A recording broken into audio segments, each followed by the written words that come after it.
बहुत समय पहले भारतवर्ष में एक महान वंश की शुरुआत हुई, कुरुवंश। यह वही वंश है जिसमें आगे चलकर पांडव और कौरव जैसे महान योद्धा जन्म लेते हैं और जिसकी कथा हमें महाभारत में सुनने को मिलती है। राजा भरत से शुरुआत कुरुवंश की जड़ें जाती हैं, महान सम्राट राजा भरत तक। उनके नाम पर ही इस देश का नाम भारत पड़ा। राजा भरत बहुत वीर, न्यायप्रिय और धर्मनिष्ठ थे। उनके वंश में कई पीढ़ियों बाद एक महान राजा जन्म लेते हैं, राजा कुरु। राजा कुरु और कुरुक्षेत्र राजा कुरु ने एक पवित्र भूमि पर तपस्या की। यह भूमि आगे चलकर कुरुक्षेत्र के नाम से प्रसिद्ध हुई।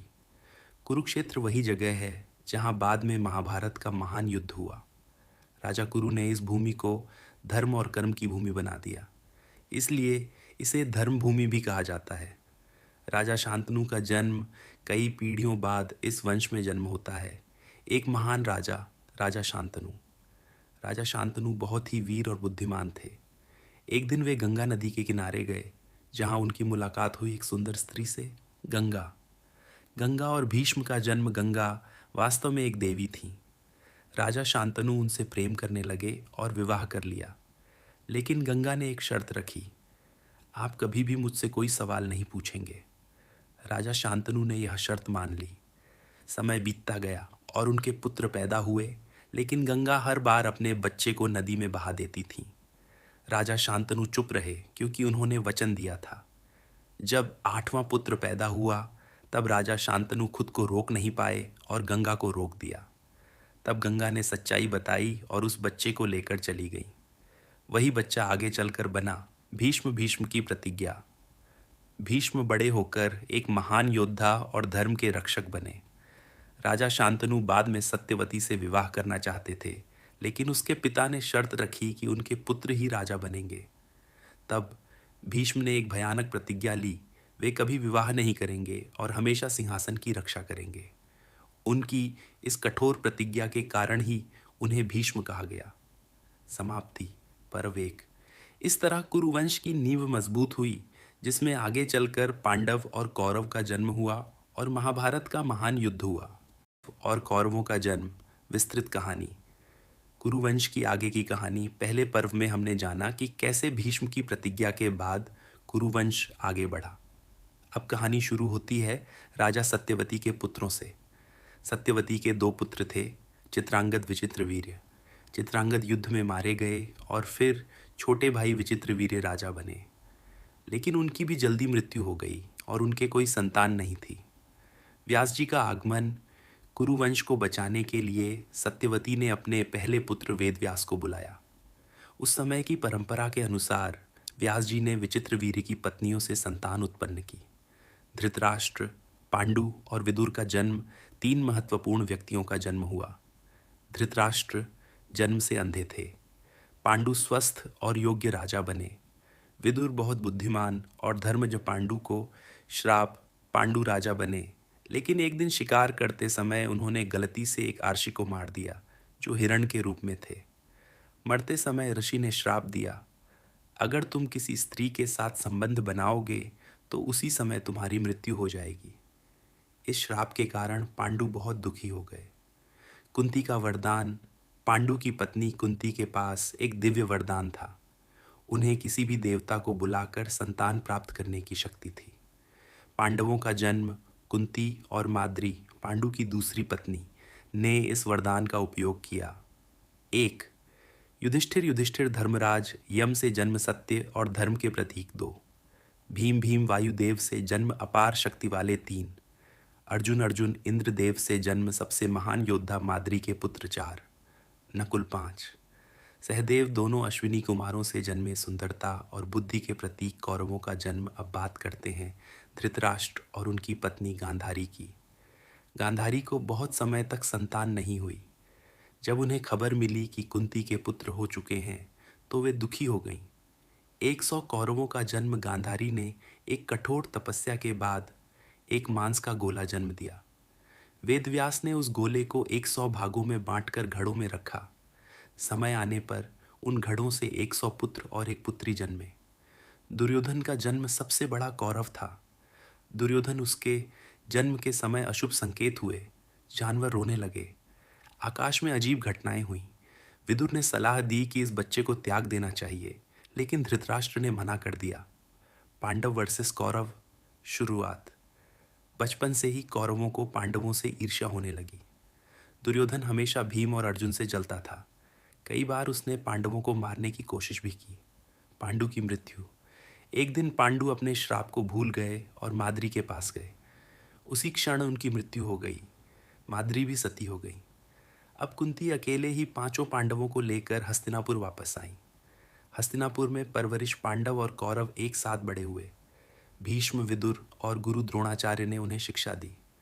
अर्जुन सबसे श्रेष्ठ धनुर्धर बने। भीम सबसे शक्तिशाली। दुर्योधन अहंकारी और ईर्ष्यालु। आगे क्या होगा? यहीं से शुरू होती है असली कहानी। ईर्ष्या, षड्यंत्र और अंत में महाभारत का युद्ध समापन। पर्व 2। इस पर्व में हमने जाना पांडवों का दिव्य जन्म, कौरवों का असामान्य जन्म, बचपन से ही शुरू हुआ संघर्ष। पर्व 3। बचपन और षड्यंत्र, महाभारत की रोमांचक कहानी। हस्तिनापुर में बचपन। पांडव और कौरव सभी एक साथ हस्तिनापुर में बड़े हो रहे थे, लेकिन बचपन से ही उनके बीच प्रेम कम और प्रतिस्पर्धा ज्यादा थी। खासकर दुर्योधन को पांडवों से बहुत जलन होती थी, और इस जलन का सबसे बड़ा कारण था भीम को मारने की साजिश। दुर्योधन ने सोचा, अगर भीम नहीं रहेगा तो पांडव कमजोर हो जाएंगे। एक दिन उसने भीम को विष, जहर मिला हुआ भोजन खिलाया। भोजन खाने के बाद भीम बेहोश हो गए। दुर्योधन और उसके भाई उन्हें गंगा नदी में फेंक आए। नागलोक में चमत्कार। लेकिन यह कहानी यहीं खत्म नहीं हुई। भीम नदी के रास्ते नागलोक पहुंच गए, जहां सांपों ने उन्हें डसा, लेकिन विष के प्रभाव से उनका शरीर और भी शक्तिशाली हो गया। नागराज वासुकी ने उन्हें विशेष शक्ति दी। भीम पहले से कई गुना ज्यादा ताकतवर बनकर लौटे। जब भीम वापस आए तो दुर्योधन चौंक गया। उसकी साजिश असफल हो चुकी थी। द्रोणाचार्य का आगमन। कुछ समय बाद हस्तिनापुर में आए महान गुरु द्रोणाचार्य भीष्म ने उन्हें राजकुमारों का गुरु बनाया। शिक्षा की शुरुआत। द्रोणाचार्य ने सभी राजकुमारों को युद्ध कला सिखानी शुरू की। धनुर्विद्या, गदा, युद्ध, तलवारबाजी, रणनीति। लेकिन जल्दी ही उन्हें पता चल गया कि सभी में सबसे ज्यादा प्रतिभाशाली कौन है। अर्जुन की श्रेष्ठता वह था। अर्जुन अपने अभ्यास और एकाग्रता के लिए प्रसिद्ध थे। पक्षी की आंख की परीक्षा। एक दिन द्रोणाचार्य ने सभी शिष्यों की परीक्षा ली। उन्होंने पेड़ पर एक नकली पक्षी रखा और पूछा, तुम्हें क्या दिखाई दे रहा है? युधिष्ठिर बोले, पेड़, पत्ते और पक्षी। भीम बोले, पूरा पक्षी। लेकिन जब अर्जुन से पूछा गया तो उन्होंने कहा, मुझे सिर्फ पक्षी की आंख दिखाई दे रही है। द्रोणाचार्य मुस्कुराए और कहा, यही सच्चा धनुर्धर है। अर्जुन ने तीर चलाया और सीधे पक्षी की आंख पर निशाना लगाया। एकलव्य की कहानी। छोटा उल्लेख। उसी समय एक और प्रतिभाशाली बालक था, एकलव्य। वह द्रोणाचार्य से सीखना चाहता था, लेकिन उसे मना कर दिया गया। फिर भी उसने खुद अभ्यास करके महान धनुर्धर बन गया। जब द्रोणाचार्य को यह पता चला तो उन्होंने गुरु दक्षिणा में उसका अंगूठा मांग लिया। एकलव्य ने बिना सोचे अपना अंगूठा काट कर दे दिया। इससे अर्जुन की श्रेष्ठता बनी रही। दुर्योधन की ईर्ष्या बढ़ती है। अब दुर्योधन की जलन और बढ़ गई। भीम और ज्यादा शक्तिशाली अर्जुन, सबसे श्रेष्ठ योद्धा दुर्योधन ने मन ही मन ठान लिया, मैं किसी भी तरह पांडवों को खत्म कर दूंगा। आगे क्या होगा? अब कहानी और खतरनाक मोड़ लेने वाली है। लाक्षागृह का षड्यंत्र, पांडवों को जिंदा जलाने की कोशिश और एक नया संघर्ष समापन। पर्व 3। इस पर्व में हमने जाना भीम को मारने की साजिश और उसका बचना, द्रोणाचार्य की शिक्षा, अर्जुन की महानता और एकाग्रता, दुर्योधन की बढ़ती ईर्ष्या। पर्व 4। लक्षागृह और पलायन। आग का षड्यंत्र। हस्तिनापुर में उस समय सत्ता और ईर्ष्या का माहौल था। कौरवों में सबसे बड़ा दुर्योधन पांडवों की बढ़ती लोकप्रियता से जल रहा था। प्रजा युधिष्ठिर को धर्मराज मानती थी और अर्जुन की वीरता के किस्से हर जगह सुनाई देते थे। दुर्योधन ने अपने मामा शकुनी के साथ मिलकर एक खतरनाक योजना बनाई, पांडवों को खत्म करना। लेकिन यह काम खुलेआम नहीं किया जा सकता था, इसलिए उन्होंने एक चाल चली।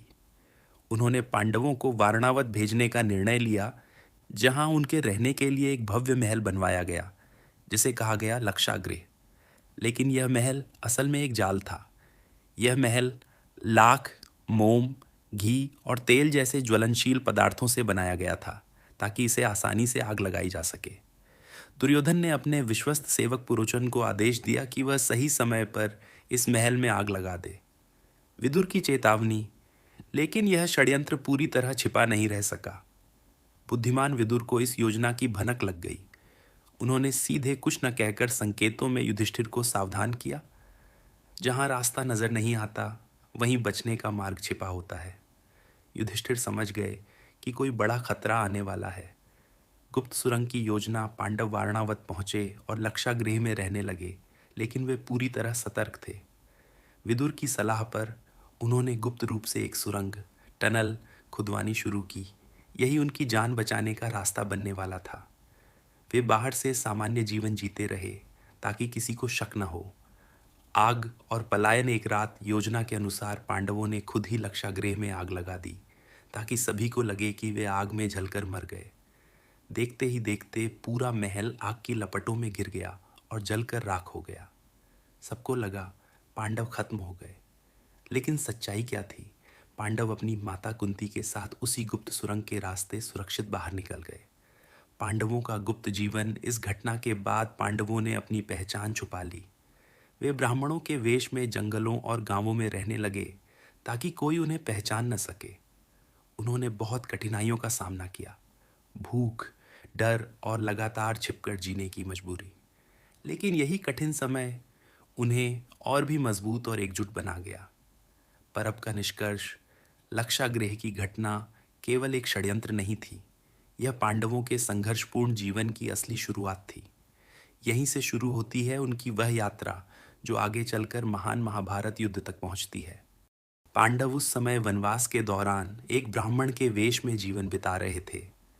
इंद्रप्रस्थ से निष्कासन के बाद वे कठिन परिस्थितियों में थे, लेकिन उनका भाग्य एक बड़े मोड़ की ओर बढ़ रहा था। द्रौपदी का स्वयंवर पांचाल देश के राजा द्रुपद ने अपनी पुत्री द्रौपदी के लिए एक भव्य स्वयंवर का आयोजन किया। इस स्वयंवर की शर्त बहुत कठिन थी।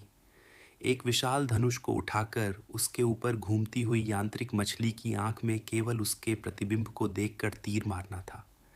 यह कार्य लगभग असंभव माना जा रहा था। अर्जुन का आगमन छद्मवेश में पांडव ब्राह्मण के वेश में स्वयंवर में पहुंचे।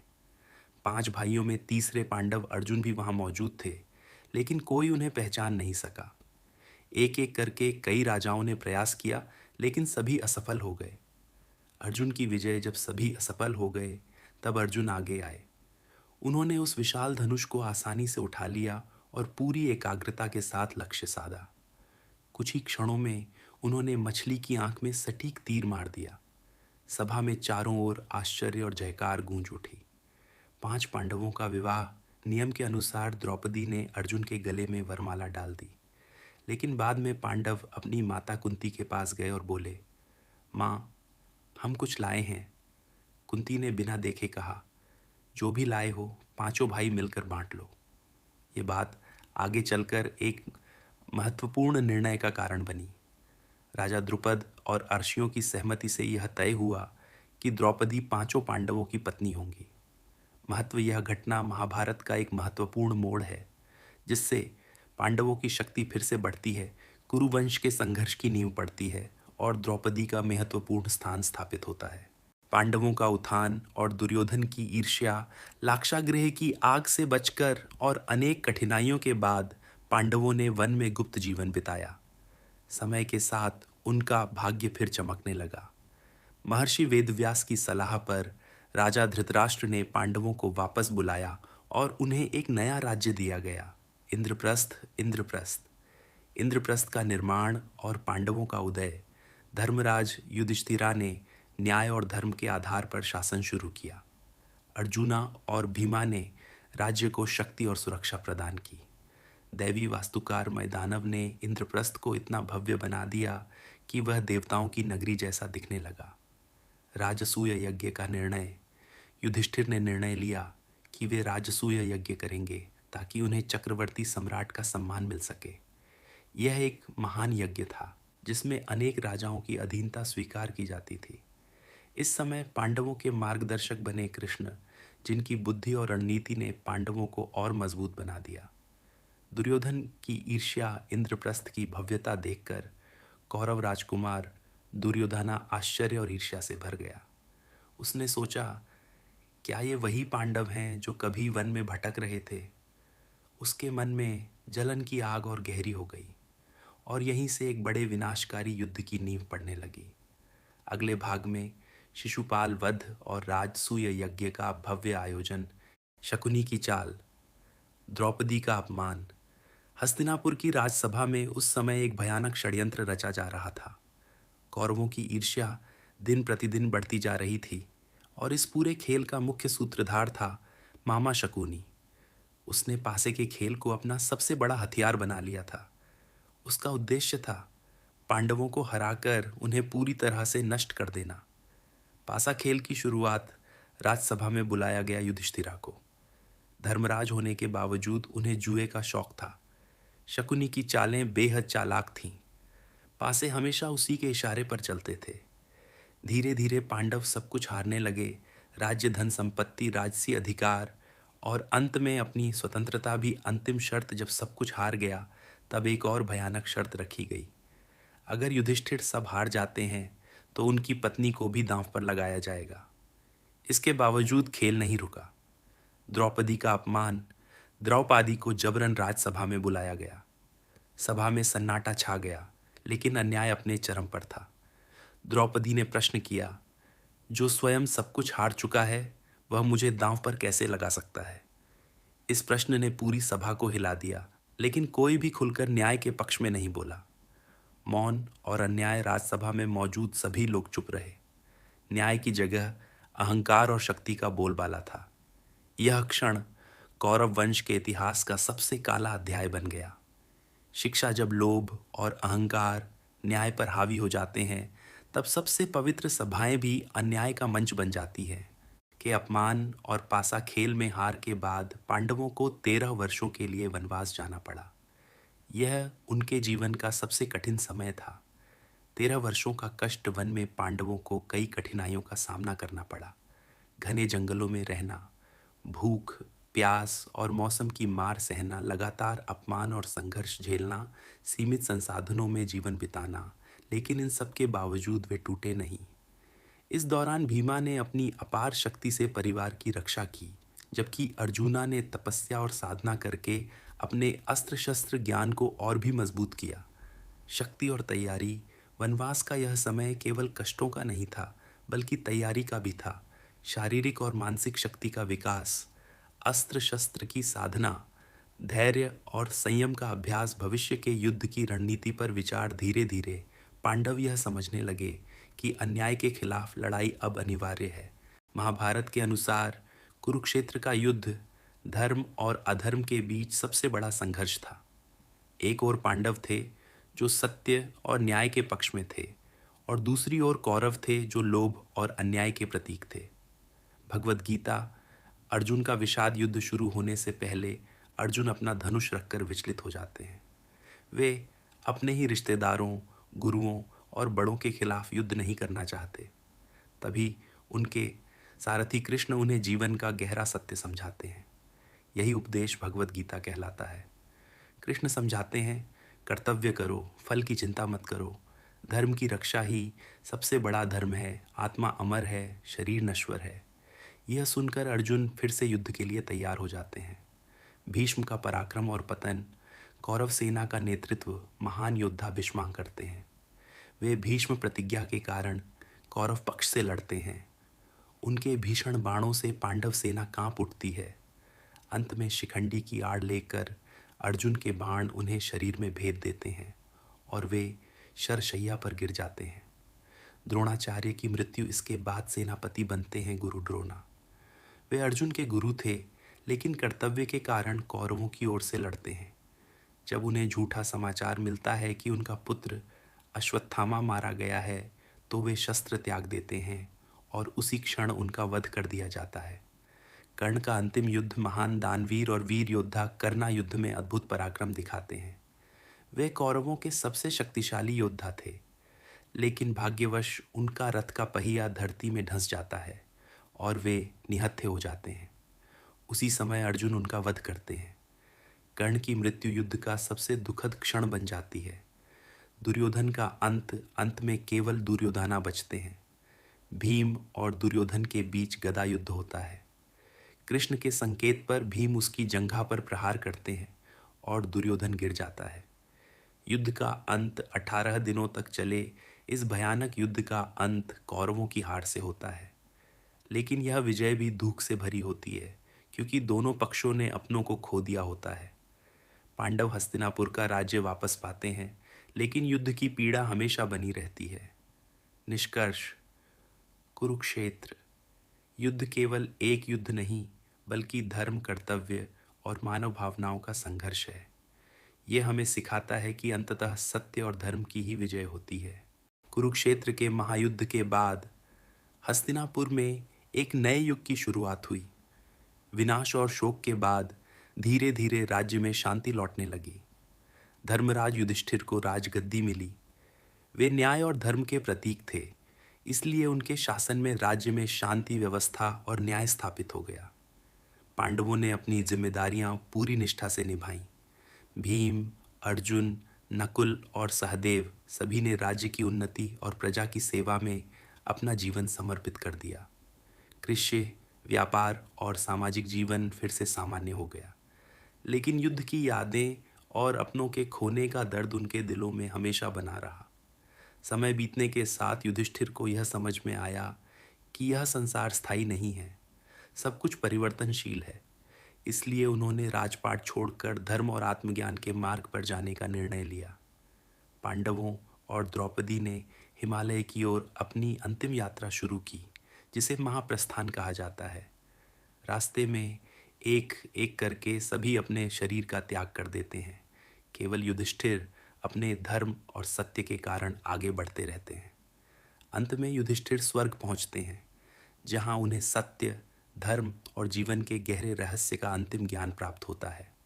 सीख: शिक्षणीय बातें।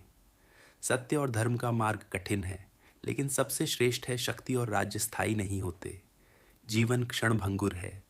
न्याय, त्याग और संयम मनुष्य को उच्च स्थान तक पहुंचाते हैं।